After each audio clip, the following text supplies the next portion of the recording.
এই ছাত্ররা কি বিটিভি পুড়িয়েছে? এই ছাত্ররা কি তাদের ভবিষ্যৎ কর্মসংস্থান, বিভিন্ন শিক্ষা প্রতিষ্ঠান, বিভিন্ন পুলিশ প্রশাসনের যে বক্সগুলো আছে সেগুলো পুড়িয়েছে? আপনাদের কি ধারণা? আপনারাও তো ছাত্র, যারা ক্যামেরা ধরেছেন সবাই তো ছাত্র। তো ছাত্ররা এগুলো করতে পারে না।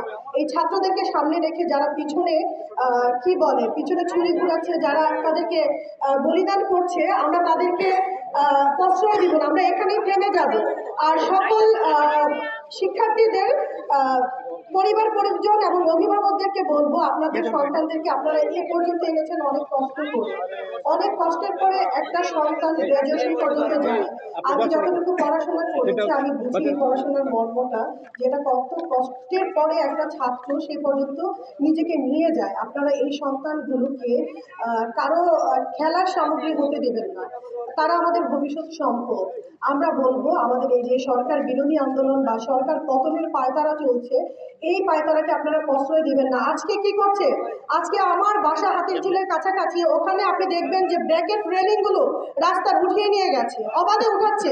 এগুলোর অনেক রিলস ভিডিও আমরা দেখেছি। বিভিন্ন জায়গায় ওপেন পুলিশের গাড়ি ভাঙচুর হচ্ছে। আজকে এখানে একটা গন্ডগোল লাগলো, আমি কাকে ফোন দিব? প্রশাসনকে?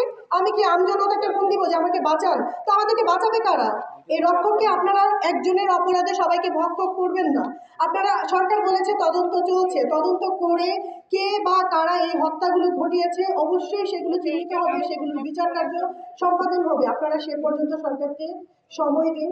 আমি আর বেশি কিছু বলতে পারছি না।